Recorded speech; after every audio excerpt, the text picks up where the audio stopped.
آج کے جمعۃ المبارک کے خطبہ کا جو عنوان ہے عقیدہ ختم نبوت کے نام سے موسوم ہے۔ ختم نبوت یہ وہ الفاظ ہیں جو عموماً ہم سنتے ہیں، لیکن عوام لوگ اور کئی خاص لوگ بھی اس بات سے ابھی آگاہ نہیں ہیں کہ ختم نبوت سے کیا مراد ہے اور یہ عقیدہ ہمارے لیے کتنا ضروری ہے۔ پاکستان کے اندر 7 ستمبر کو یوم ختم نبوت منایا جاتا ہے۔ یہ وہ دن ہے کہ جس دن اللہ تعالیٰ نے اہل اسلام کو یہ توفیق بخشی کہ ہماری پارلیمنٹ نے متفقہ طور پہ یہ قانون پاس کیا کہ کوئی بھی شخص جو حضور سید دو عالم صلی اللہ علیہ وسلم کے بعد ختم نبوت سرکار کی جو اعزاز ہے، جو سرکار کا ایک بہت بڑا اللہ کا سرکار پہ کرم ہے، اس کے بعد اگر کوئی شخص نبی ہونے کا دعوے دار ہو تو وہ کافر ہے، اور اس کے جو ماننے والے ہیں وہ بھی کافر ہیں۔ اس عقیدے کو اس لیے سمجھنا ضروری ہے کہ اگر ہم ختم نبوت پہ یقین نہ رکھیں تو اسلامی طور پہ، مذہبی طور پہ ہمارا کتنا بڑا نقصان ہے۔ بہت سادہ لفظوں میں ہم اس کو سمجھنے کی کوشش کرتے ہیں۔ اللہ تعالیٰ نے حضور سید دو عالم صلی اللہ علیہ وآلہ وسلم کو خاتم النبیین بنا کے مبعوث فرمایا۔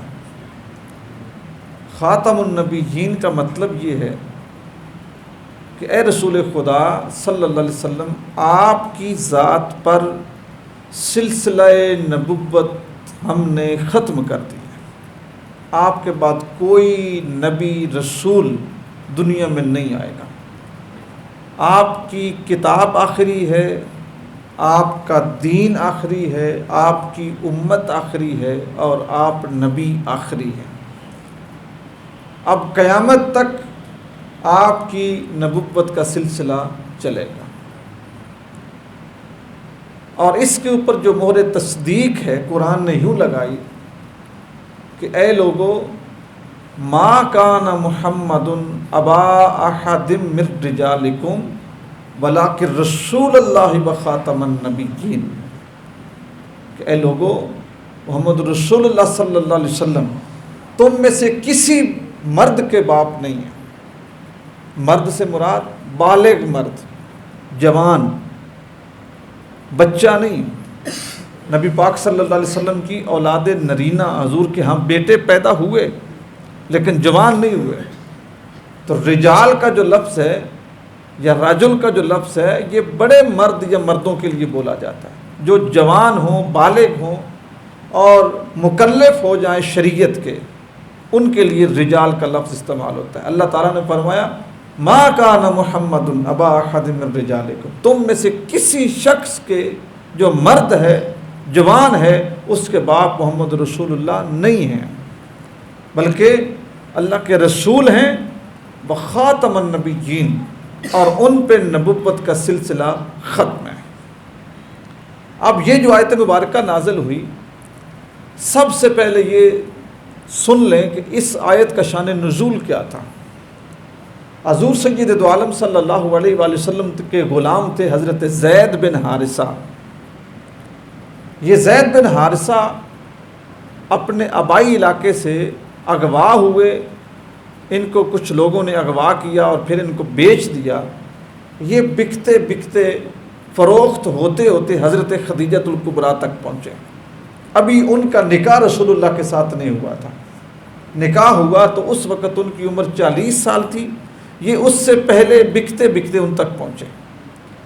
جب حضرت خدیجہ الکبریٰ کا نکاح رسول اللہ صلی اللہ علیہ وسلم کے ساتھ ہوا تو یہ حضرت خدیجہ کے ساتھ نبی کریم صلی اللہ علیہ وآلہ وسلم کی خدمت میں حاضر ہو گئے، اور حضرت خدیجہ نے اپنے اس غلام کو رسول خدا صلی اللہ علیہ وسلم کے پاس پیش کر دیا۔ کچھ عرصہ گزرا، ان کا جو آبائی علاقہ تھا وہاں کے لوگ حرم شریف میں تشریف لائے، طواف کے لیے، زیارت کے لیے وہ آئے، تو انہوں نے حضرت زید بن حارثہ کو وہاں پہ دیکھا، تو انہوں نے پوچھا تمہارا نام کیا ہے؟ انہوں نے کہا کہ میرا نام زید ہے۔ والد کا نام کیا ہے؟ جتنا وہ جانتے تھے تو حارث بتایا۔ اب انہوں نے پہچان لیا کہ بچہ تو وہی ہے جو ہمارے علاقے کا ہے۔ انہوں نے حضرت زید سے کہا کہ ہمارے ساتھ واپس چلو، انہوں نے انکار کیا۔ واپس گئے تو ان کے گھر والوں کو بتایا کہ تمہارے بچے کو ہم نے فلاں جگہ دیکھا ہے، صحت مند ہے، تندرست ہے، بالکل خیریت سے ہے، جس شخص کے پاس رہتا ہے بڑا رحیم ہے، بڑا کریم ہے، بڑی اس کی وہ نگہداشت کرتا ہے، اور بڑا اس نے اسے سنبھال کے رکھو، اگر تم جاؤ اور جا کے اپنے بیٹے کا تقاضا کرو تو وہ تمہیں واپس کر دیں گے۔ وہ وہاں سے آ گئے لینے کے لیے۔ جیسے وہ پہنچے اور ان کی سرکار کے ساتھ ملاقات ہوئی اور انہوں نے اپنا مطالبہ حضور کے سامنے رکھا، تو حضور کا چہرہ دیکھ کے انہیں یقین ہو گیا کہ یہ شخص ہمیں خالی نہیں بھیجے گا، یہ شخص ہمیں خالی نہیں بھیجے گا۔ انسان کا سارا کردار اور اخلاق اس کے چہرے پہ لکھا ہوتا ہے، چہرہ بتاتا ہے کہ انسان کیسا ہے۔ انہوں نے حضور کو دیکھا تو دل میں یہ تسلی ہو گئی کہ ہمیں مایوس نہیں کریں گے۔ حضور کے سامنے اپنا مقصد رکھا تو نبی کریم صلی اللہ علیہ وسلم نے فرمایا مجھے کوئی اعتراض نہیں ہے، اگر زید تمہارے ساتھ جانا چاہے تو لے جاؤ، مجھے کوئی اعتراض نہیں۔ اب انہوں نے حضرت زید سے پوچھا کہ تمہارا کیا ارادہ ہے؟ حضرت زید نے کہا میں تمہارے ساتھ نہیں جاؤں گا، میں رسول اللہ کے پاس رہوں گا۔ انہوں نے پوچھا کہ تمہاری والدہ، تمہاری بہنیں، تمہارے گھر والے، چاچو، ماموں، سارے رشتہ دار تمہارے منتظر ہیں، تم اپنی فیملی خاندان میں کیوں نہیں جاتے، ادھر کیوں رہتے ہو؟ انہوں نے کہا جتنی محبت رسول اللہ کرتے ہیں اتنی محبت کوئی ماں نہیں کر سکتی۔ جب ان کا یہ جواب رسول خدا صلی اللہ علیہ وسلم نے سنا نا، تو حضور نے فرمایا اے قریش والو گواہ ہو جاؤ، آج کے بعد زید میرا غلام نہیں، میرا بیٹا ہے۔ وہ زید بن حارثہ سے زید بن محمد مشہور ہو گئے۔ اب جب زید بن محمد مشہور ہوئے تو پھر قرآن مجید کی آیت نازل ہوئی کہ اے میرے نبی، جو لوگ اپنے باپ کا جو ان کا نام ہے ہمیشہ لوگوں کو ان کے باپ کے نام سے پکارو۔ تو وہ زید بن محمد بلائے جاتے تھے، اب زید بن حارثہ ہو گئے۔ اب کیا ہوا، ان کا نکاح ہوا حضرت زینب سے۔ حضرت زینب کے ساتھ جب نکاح ہوا تو وہ نکاح چل نہ سکا، آپس میں پوری بات نہ بنی تو طلاق ہو گئی۔ اب جب حضرت زینب کی طلاق ہوئی تو حضور سید دو عالم صلی اللہ علیہ وسلم نے حضرت زینب کے ساتھ طلاق کے بعد نکاح کر لیا۔ جیسے طلاق کے بعد نکاح کیا تو جو حاسد تھے، منافق تھے، مشرکین تھے، ان کو تو بات کرنے کو بہانا چاہیے۔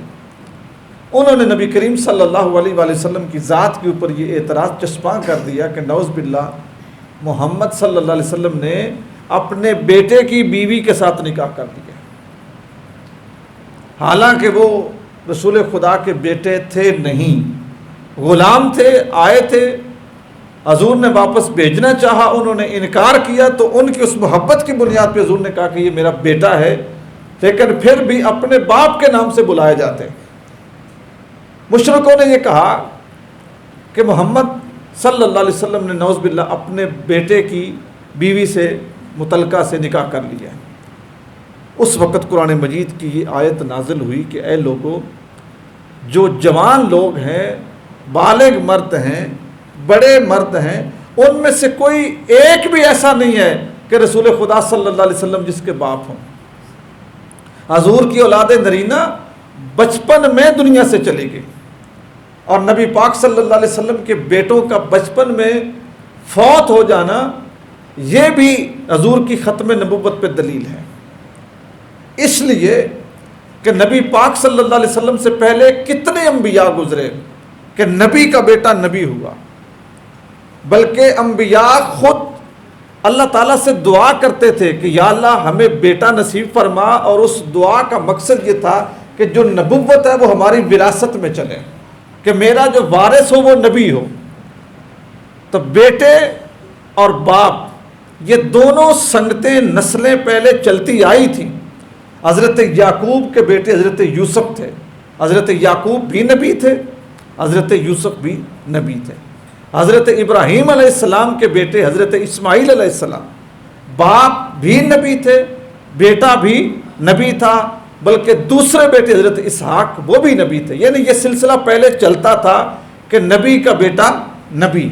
اسی طرح انبیاء دعا بھی کرتے تھے کہ یا اللہ ہمیں بیٹا دے، نیک ہو، صالح ہو، تیری آیتوں کی تصدیق کرے، ہماری وراثت جو ہے نا وہ نبوت میں چلے۔ حضرت زکریہ علیہ السلام کی دعا قرآن مجید میں موجود ہے، اولاد نہیں تھی، اس جگہ پہ گئے جہاں پہ حضرت مریم اللہ کی عبادت کر رہی تھی، تو وہاں پہ بے موسم پھل دیکھے تو دل میں یہ خیال آیا کہ اے زکریا، وہ رب اگر یہاں پہ موسم کے بغیر پھل دے سکتا ہے تو تجھے نا امیدی کی عمر میں اولاد بھی دے سکتا ہے۔ تو انہوں نے وہاں پہ دعا مانگی تو اللہ تعالیٰ نے ان کی اس دعا کو قبول کیا۔ جب وہ دعا کر رہے تھے تو قرآن مجید فرقان حمید میں ارشاد ہے فنادتہ الملائکہ، فرشتے ان کو آواز دے رہے تھے، وَهُوَ قَائِمٌ يُصَلِّي فِي الْمِحْرَابِ، حضرت زکریا محراب میں عبادت گاہ میں کھڑے دعا مانگ رہے ہیں، فرشتے آواز دے رہے ہیں کہ اے زکریا یبشرک بیحییٰ مصدقا بکلمات اللہ، تمہیں خوشخبری ہو اللہ تعالیٰ تمہیں یحییٰ کے نام کا بیٹا دے گا جو اللہ کے کلام کی تصدیق کرے گا۔ حضرت یحییٰ پیدا ہوئے، پھر ان کو نبوت ملی، تو نبی کریم صلی اللہ علیہ وآلہ وسلم کی اولاد، اس کا بچپن میں چلے جانا، اس کے اندر بھی ایک حکمت یہ کار فرماتی کہ اگر رسول خدا کا بیٹا جوان ہو، بڑا ہو، تو پھر اس کو بھی نبوت ملتی۔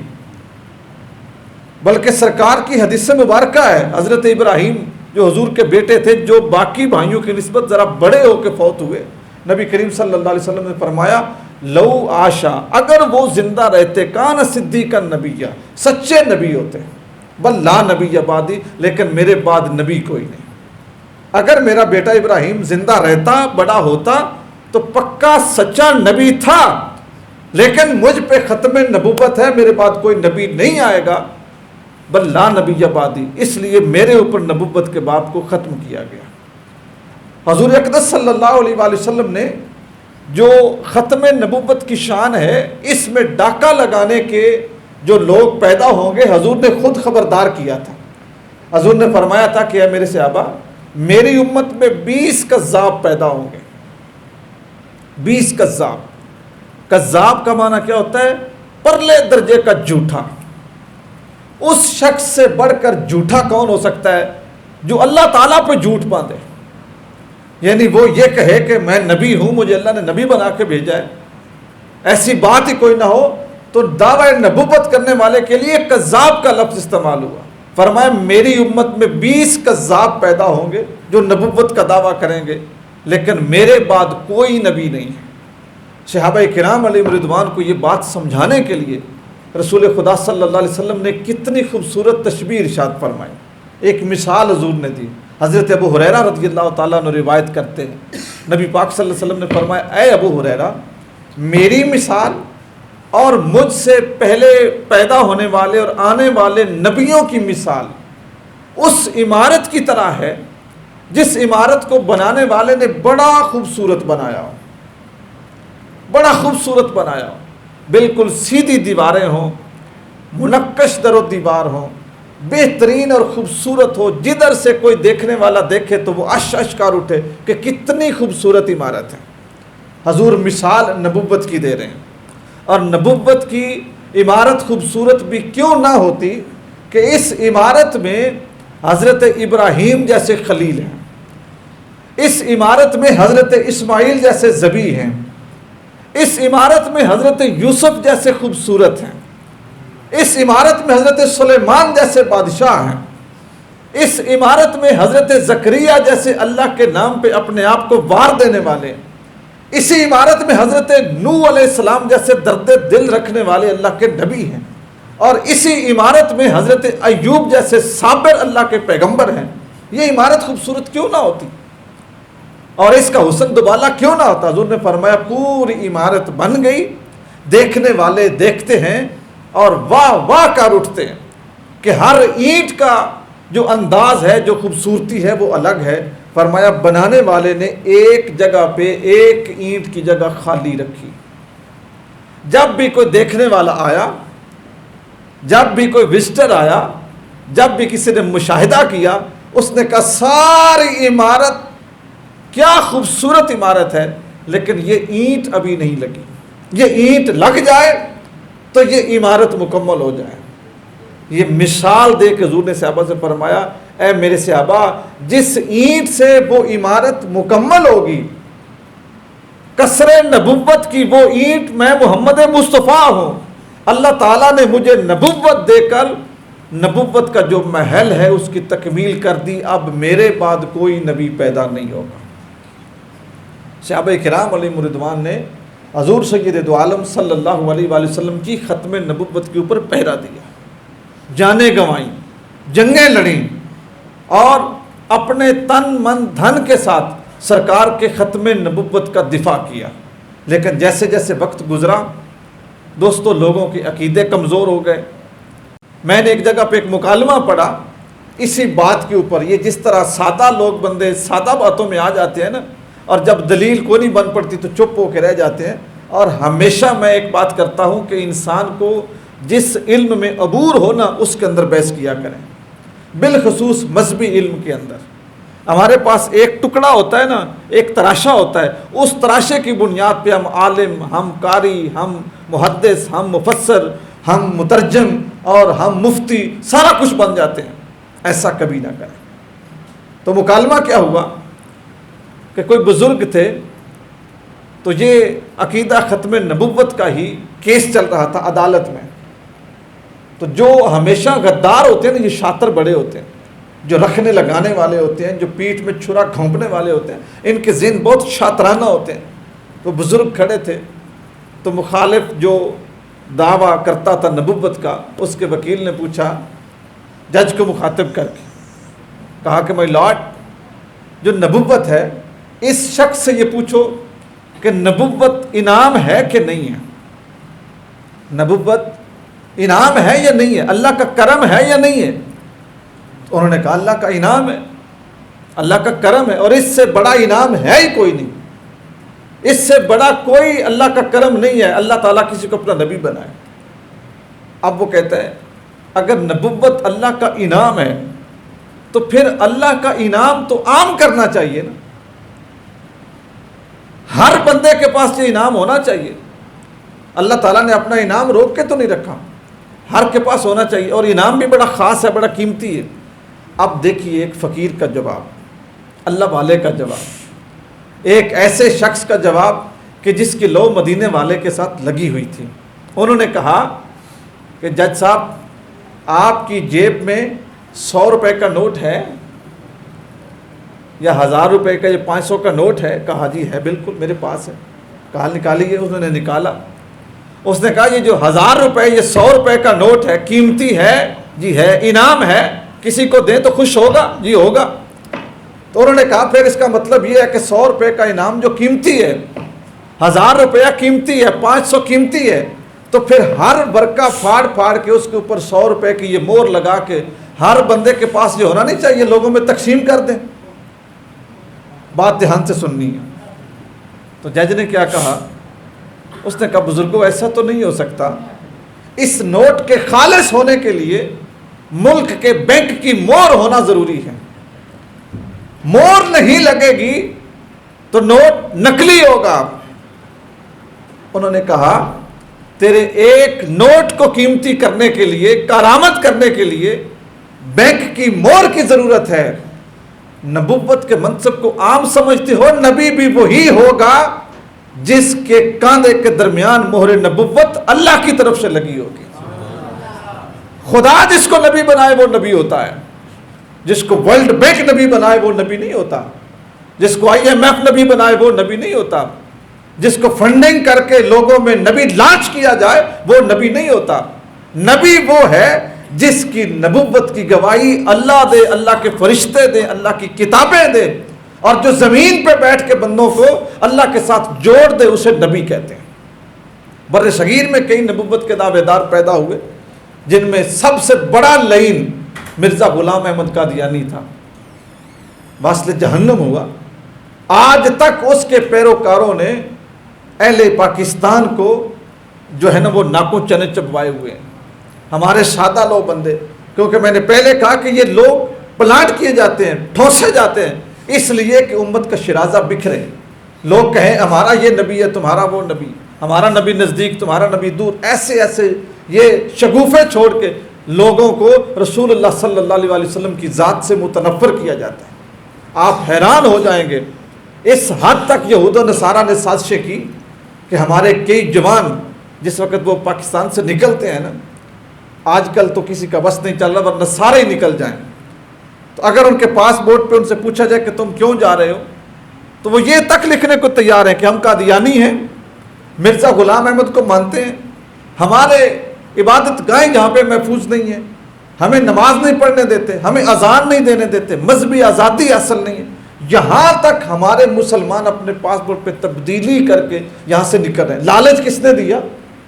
یہود و نصارہ نے, اہل یورپ نے, کہ یہ لوگ بالخصوص وہ جوان لوگ اپنے مذہب سے ٹوٹیں, جو بھی ان کو لالچ دو.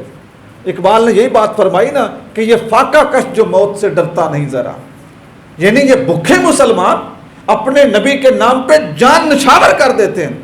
یہ فاقہ کش جو موت سے ڈرتا نہیں برا, ذرا روح محمدی اس کے بدن سے نکال دو. اس کے اندر جو رسول اللہ کی محبت اور حضور کا جو عشق ہے نا وہ اس کے اندر سے نکال دو, اور فکر عرب کو دیکھ کے فرنگی تخیلات اسلام کو حجاز و یمن سے نکال دو. اسلام ان کے اندر سے نکل جائے, چاہے قادیانیت کے نام پہ نکلے, مرزائیت کے نام پہ نکلے, نیچری کے نام پہ نکلے, یا وہ کسی یہ جو ہمارے لاہور کا تھا ایک اس کے نام پہ نکلے, جو بھی نام استعمال کرو, لالچ دو, پیسہ دو, نیشنلٹی دو, پاسپورٹ دو, ان کی شادیاں ادھر کرو, ان کے مذہب تبدیل کرو, ان کے نام سے مسلمان نکل جائے اور ان کی عقیدے سے ایمان نکل جائے, بس اس سے بڑی کامیابی کوئی نہیں. افسوس یہ ہے کہ وہ عقیدہ, وہ دین, وہ اسلام, وہ مذہب جس کے لیے ہمارے بزرگوں نے گردنیں کٹوائیں, جس کی خاطر انہوں نے ہجرتیں کی, جس کی خاطر ننگ ناموس کا سودا کیا, آج دنیا کے چند ٹکوں کی خاطر ہمارا مسلمان اس کو ہتھیلی پر رکھ کے بیچنے کے لیے تیار بیٹھا ہے. وہ کوئی بھی صورت ہو سکتی ہے, کوئی بھی صورت ہو سکتی ہے. اس کو فیس بک پہ دوستی مل جائے اور اس کو کینیڈین خاتون کہے کہ تم اپنا مذہب بدلو تو میں تمہیں کینیڈا بلا لیتی ہوں, وہ دو پل نہیں سوچتا. اس کو امریکہ کی لڑکی کہے کہ تم اپنا مذہب بدلو, تم میرے فیس بک فرینڈ ہو اور میں تمہارا ویزا بھیجتی ہوں لیکن تمہارا نام مسلمانوں والا نہیں ہونا چاہیے, وہ بدلنے کو تیار ہے. کیوں؟ اس نے یہی سمجھا کہ یہ چند دن کی زندگی اگر میری اچھی گزر گئی نا تو یہی سب کچھ ہے, یہی میرا مقصد ہے, اور یہی میری سب سے بڑی قیمتی متاع ہے, یہی میرا قیمتی اثاثہ ہے. بالخصوص میرے جو نوجوان بھائی بیٹھے ہوئے ہیں, میں آپ سے یہ گزارش کروں گا کہ جو عقیدہ ختم نبوت ہے, میرے بھائیوں یہ آپ کی مشترکہ میراث ہے. کسی قادیانی, کسی مرزئی کی باتوں میں آ کے آپ کسی دنیاوی لالچ کی خاطر اپنے پیارے رسول صلی اللہ علیہ وسلم کے ساتھ دغا نہ کیجیے.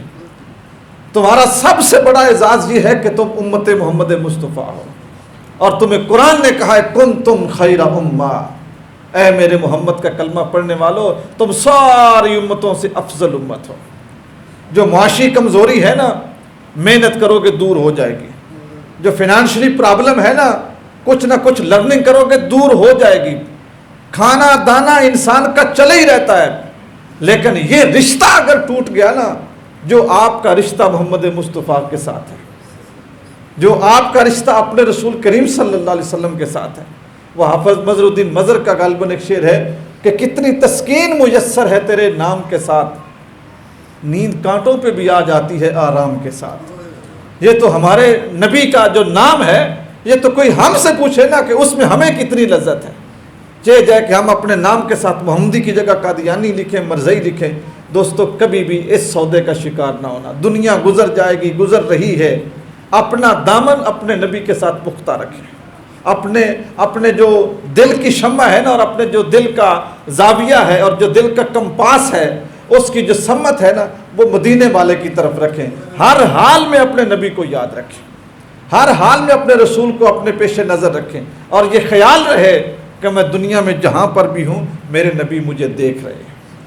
اللہ تعالی ہمیں حضور کے ختم نبوت پہ ایمان رکھنے کی اور اس کی خاطر اپنی جان موقع بنے تو قربان کرنے کی توفیق نصیب کرے. آمین. وما علینا الا البلاغ.